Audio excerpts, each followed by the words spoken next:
Welcome to Raising the Bar, a podcast giving no bullshit marketing advice for Aussie business owners. Expertise takes experience, and that's why we tell stories from lived experience to deliver marketing that raises the standard of what Aussie business owners should expect. We're back with another episode of Raising the Bar. Welcome back. Hey, Miffy. Hello, how are you? I'm great. Good. Took a little bit to get to kick this one off. We've had a few false starts, so ready to go? I'm ready to go. Yeah. It definitely wasn't my A fault. few less beers, a few more beers. Today we're talking about email marketing, MailChimp, and why we should perhaps be waiting on a CRM at the moment. Yep. Yeah. So I think it's so common that everyone's looking for the next thing, right? The next ad platform, CRM, AI shortcut. There's just people out there wanting new answers or fresh answers, new ideas, but really the gold and what they need may already be within the business.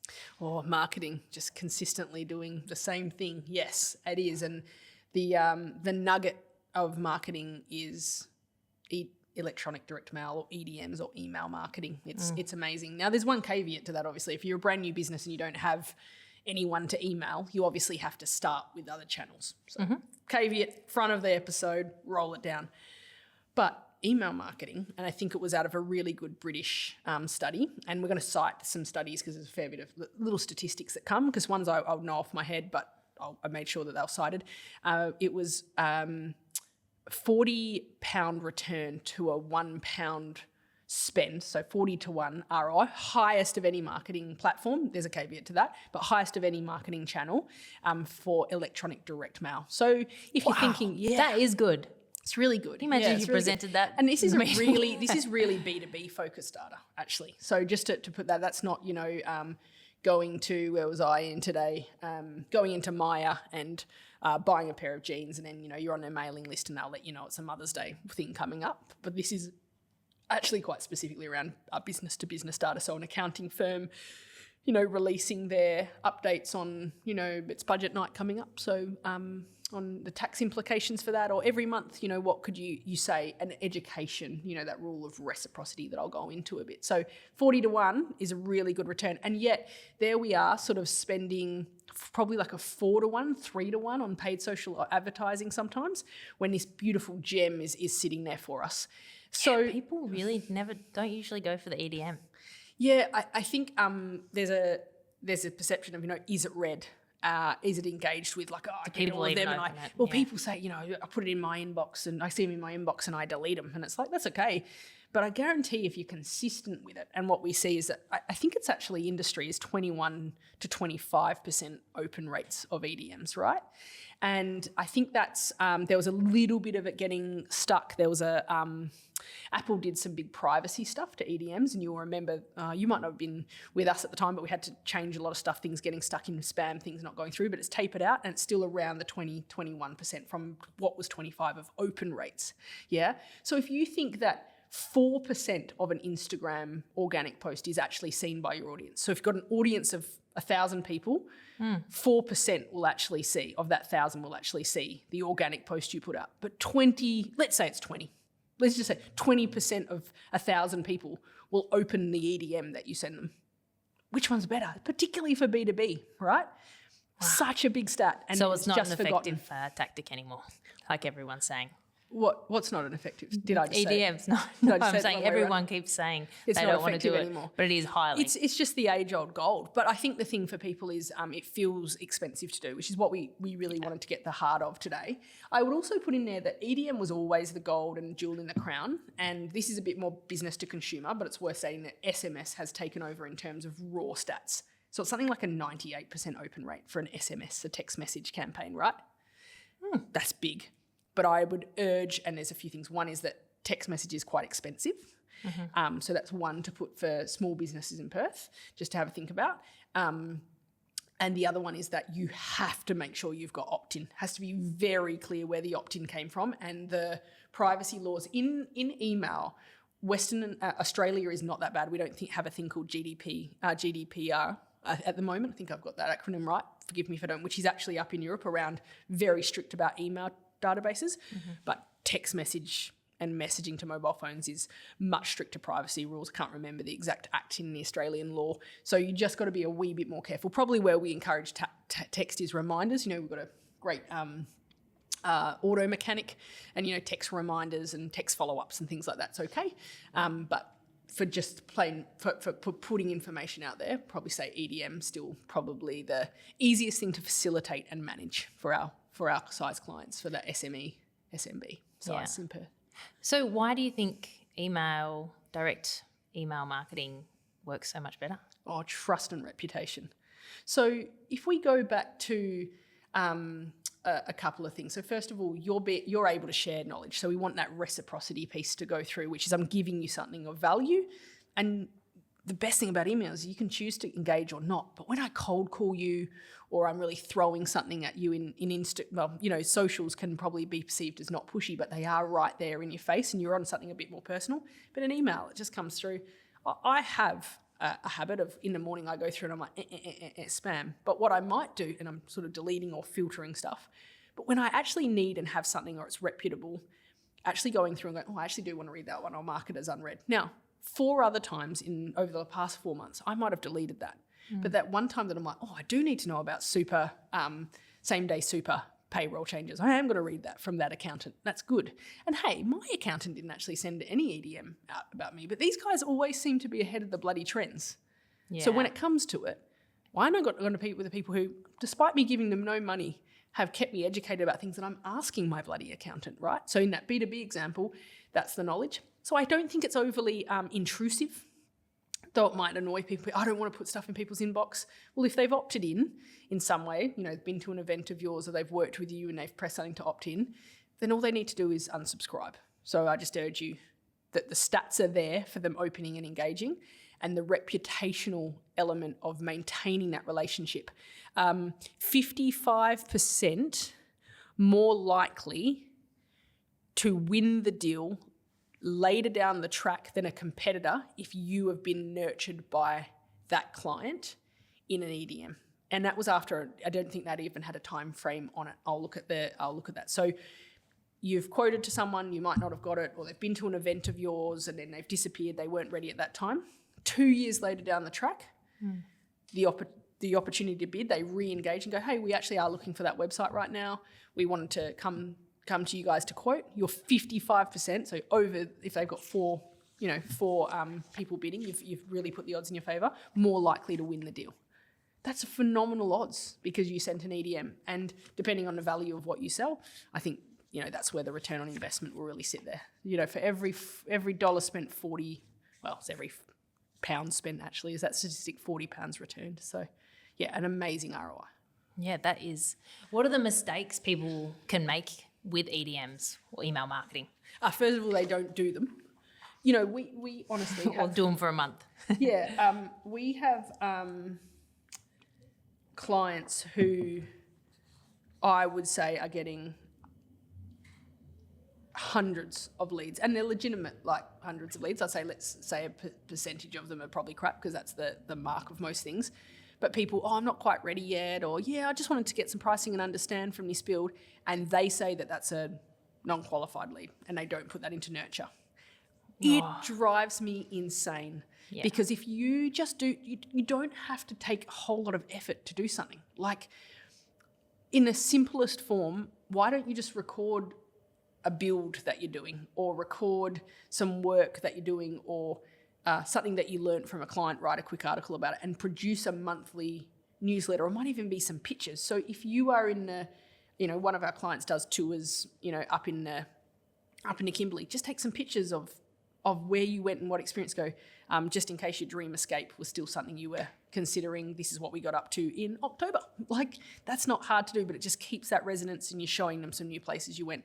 It's as simple as those things. For me, I'll often find articles I just want people to be interested in and go, okay, they're the core. I'm going to send, hey, things you probably missed.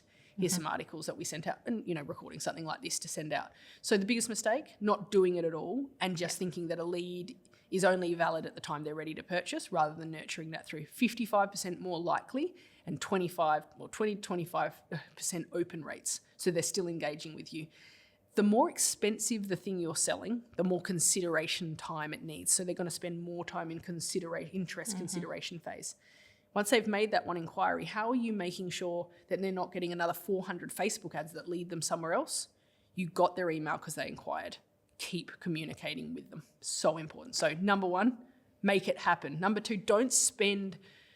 So many business owners are perfectionists. It's actually not a problem I have. But, they're perfectionists and they will absolutely obsess over the template that they've used and the wording of each one, and it's so difficult for them to get them out, even if you're doing something recorded to market. Just notice my hands are very blue. It's probably my genes. Look, I'm like a Smurf. And so I think just to let go of the perfection. I'd be probably the Papa Smurf, like the old one. I've got that song in my head now. I'm blue with Papa Smurf. That was a bus song back in the early 2000s. So I think there's a lot of perfectionism. People try to be perfect. They want it to be just right. And then overthink it. 4 months down the track, it's not relevant anymore. We had I think it was an update for... was an accounting, it might have been an account. I was a legal client with a change to something in legislation, and 4 partners obsessed over the same piece of content for so long that by the time it went out, everyone had read everything somewhere else. So you need to be timely, and if you're obsessing over like the little elements that go together, you're actually just missing the opportunity. Get it out. Don't be too worried about it. People forgive little mistakes. It's okay. If you're doing it, that's what matters. So number 3, treating it like a sales channel. This isn't a pitch. You're not trying to do percentages off. You're not trying to make sure that, you're trying to pitch something in a moment. You're literally educating people. So remember the reciprocity ball. And then, I don't even know what that means. That's a good one. And then number 4, being incredibly fussy about tools. We have an IT company who literally, they reckon they took 2 years to find the tool they were going to use. Finally implemented it, then the features were too big that they never actually implemented it properly, and about 2 years later realised they'd never sent one nurture email. And the recommendation was, and what will come here is, if it's that easy, if it's just a nurture email, just send it in MailChimp. It actually doesn't matter. That's exactly what MailChimp's for. The industry is shitting on that tool, but it does exactly what it needs to do right now, and it will make you get it out fast. So number 4, don't obsess over the tool. And again, be a perfectionist. Make it happen first. Is there a tool that, obviously you've said MailChimp, is that what you think people should be using? Or how do people approach it? If you just want to send an electronic direct mail, you don't need like a CRM. You don't need to have, this is Mon Cook and this is how many emails I've sent her and this is when she's clicked on it and et cetera, et cetera. Mm-hmm. Then MailChimp does exactly what you need. You'll see who opened. You'll see who clicks on things in terms of click-through rates. So one thing we're looking for is, probably an important put to have, is don't have the whole article on your EDM. Actually send it and then have a click through to a website. So you have the snippet, read this and then read more, because then we can attest to the click through rate and understand if someone's read the article. So it's a perfectly good tool. If you need a little CRM, there have been so many people spending big money evaluating the HubSpots and the Salesforce, Marketos of the world, and all the intense automations and things that can go with it. It's probably well overbaked for 95% of the clients we work with. And right now, if you need a CRM and email marketing, something like ActiveCampaign is well priced. But hey, the way AI is going at the moment, I'd be holding off investing in a big CRM system and an AI system. It looks like there's a lot of things coming out, and hopefully we'll touch on them in the next couple of episodes, of being able to build things that are pretty customized very cheaply, that really fit your business, and the rules are changing around app development, which is really exciting. So don't procrastinate on the EDM. Send it, just use MailChimp, but you could probably hold off on a CRM for about 6 months because AI is moving quickly and they cost a lot to implement, right? So not just money, time. No, that's what I meant. Oh, okay. Yeah, like the investment of process and procedure and time. So yeah, that's interesting. So give us a bit of a summary of the mistakes that people make. You're probably spending $1,500 on Google ads and another $1,500 on Meta, so like Facebook advertising, to chase complete strangers. And there are probably 500, 1,000 contacts that you've got that you just haven't nurtured that are ready to buy. And you're stinging out because you don't want to spend that $300 a month on a license for MailChimp, you're a knob. Oh. Spend the money, nurture the people that aren't strangers already, that you have already progressed a bit down the pathway. Just bring your meta budget back to $1,200. Stop chasing brand new.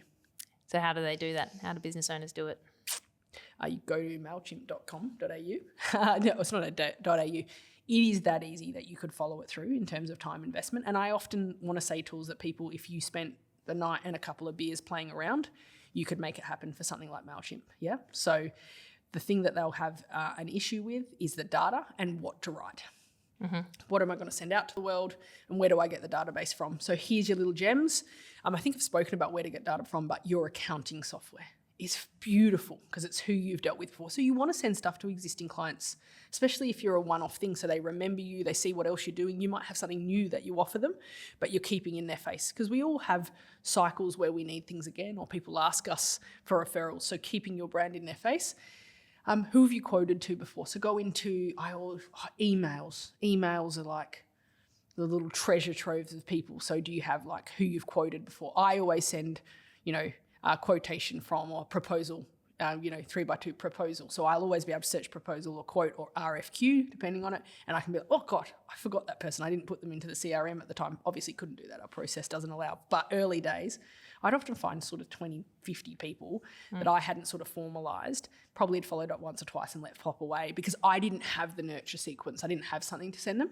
Yeah. And that's where I found my first database. It was probably only like 30 people, and then adding to that afterwards. So get your database first, get your content ready to go in terms of think about what you can educate people on. And where I start for that is what do people ask me that I'm interested in, that they're interested in? Like, what are people asking me each day? What are my staff asking me that I might need to talk about?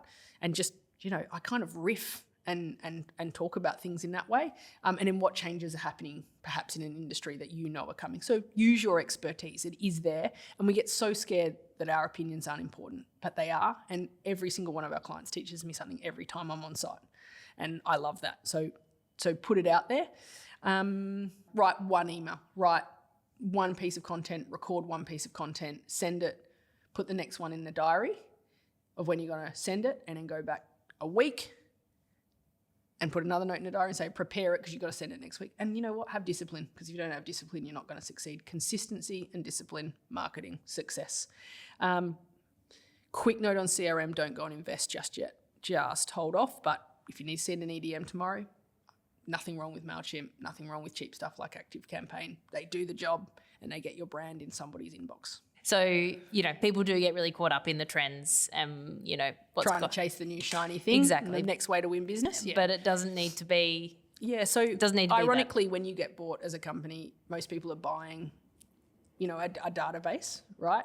But it is just a database until you do something with it, and it doesn't become an asset until you start communicating with the people in that database. Other than that, it's just a list and it's sitting there and it's not doing much, and you might as well go and buy a list of something else and start again. So use your money wisely when you get leads in. Spend money to keep nurturing all the way through, and stop spending money at the top of the funnel. Mm-hmm. Send the email. Stop procrastinating. It's a great tool. It's the most underrated tool that you have in your armory. Awesome. All right, let's get to work.